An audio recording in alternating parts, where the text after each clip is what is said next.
Now that the world is getting bigger thanks to the internet, we're starting to realize that common sense is not as common as we once thought. What we called common sense was a specific Western individualistic practical way of thinking that not everyone has been fortunate enough to be socialized into. But thanks to the internet, everyone is now invited into the conversation. People with very different perspectives, various levels of education. So we're entering a new era where we need to start having a conversation on common sense once again. Now, there's no telling that the common sense that results from this will be the same as what we're familiar with. But we need to be able to have an open conversation without the threat of being called bigots, without any fear of judgment. This open conversation shouldn't be about persuading the other person. We need to get back to the Socratic method of just introducing ourselves to new perspectives. Debate shouldn't be about winning. It should be about improving one's understanding of reality by hearing other perspectives and allowing one's own perspective to be challenged. On YouTube, I often argue against alt-right ideas. Then, I take what I learned and argue against my local rabbi. Personally, I know I'm not going to persuade anybody, but that's not the point. The point for debate is self-improvement.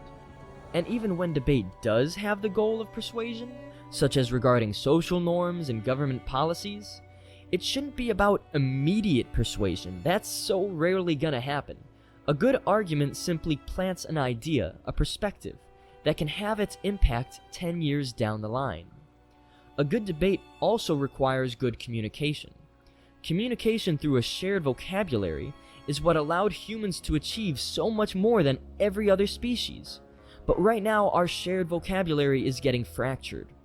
This is partially due to an ideological divide that is going on right now between two worlds. The world of the ideal and practical. Right now, half the population believes that the ideal world is truth, and the other half believes that the practical world is truth.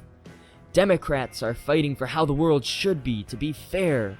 Republicans are fighting for how the world needs to be productive. But neither is right. Fighting for fairness just creates unforeseen unfairness, like the concepts of toxic masculinity and male fragility. Fighting for productivity creates unintentional loss, as seen when corporate monopolies form and when trickle-down economics fails. We need to stay away from both extremes on either side and be able to have the conversation of the theoretical and the practical simultaneously. So, think about this situation. It's a famous ethical dilemma. There's a train coming, and it's about to fly off the tracks, and everyone inside is going to die. But there is a really big person standing next to the tracks, and if you push them in front of the train, it will slow the train such that the train will not fly off the tracks, and nobody will die, besides the person you pushed. What do? Well, practically speaking, you should push the big person next to the tracks into the tracks, since it's only one death. Granted, you don't know how incredible that person is, but from a probability standpoint, it is likely that there is at least one person just as incredible on the train. From an ideal perspective, though, nobody should die, and we should fight for that big person's right to survive. So what do? Well, we need to have both conversations at once. Yes, the big person deserves to live, but so do all the other people on the train. We have to recognize that there is no win-win. Sometimes there is no good solution. Reality is not fair. So, in this immediate circumstance, we need to follow the practical route. But we should aim towards the ideal possibility. By recognizing that better tracks need to be built, and immediately working on those tracks, so to prevent this scenario from ever arising again. Now, I just need to add, this method of stopping a train wouldn't actually work in real life. Please don't push anybody in front of a train. Great, now that we got that out of the way, let's take a minute to think about what happens when the worlds get mixed. See, cognitive dissonance makes us try to justify everything. It tries to force consistency when there truly is none.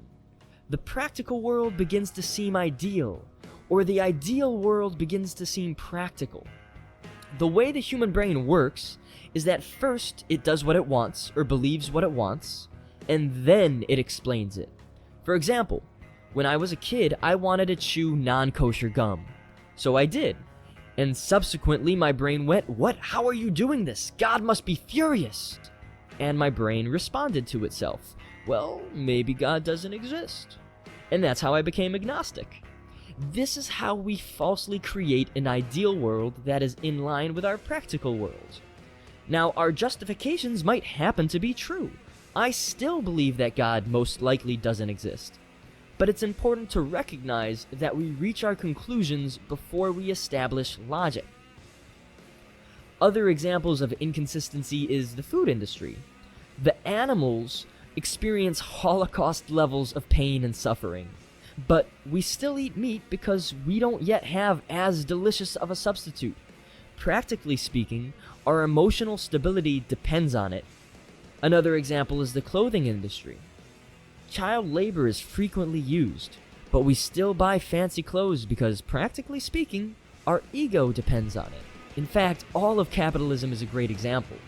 It is based on meritocracy. Those who were fortunate to have been born with good genes and had the right experiences to build great skills and abilities are rewarded, while those who have not had such luck miss out on greater pleasures. But practically speaking, capitalism builds growth for everyone. It created the technological boom, the computer you're watching this on right now. The criminal justice system is another example. It tortures individuals who were born into a brain and body that caused them to be a threat to others. But practically speaking, we needed to separate dangerous individuals from society. Now, all these examples can be worked on. We can definitely work towards the ideal world. Fixing the criminal justice system is something I'm personally passionate about. But when working towards the ideal world, we can't forget entirely about the practical world. And when living in the practical world, we can't just forget about the ideal world. It is what it is, and it will be what it will be. No social issue is free of both of these worlds. Now, media has a big role in this. They shape how we view the world. The media has a responsibility to not just give us what we want to see, to not just show us a simplified world of right and wrong, but to challenge us, to get us to think of the conflict between what is practical and what is ideal, where our enemies aren't just pure evil, and where bullets don't solve every problem. So let me know what you think about this perspective, and let me know if you want me to start discussing social issues. I'm very passionate about them, but my opinions are pretty controversial to say the least. So I'm interested in what you think I should do. Should I just stick to philosophy or start talking about some specific issues? Yeah. Not sure how to end this one. Didn't finish the script. Wee, Rick. Sure could use an outro right now. Wee.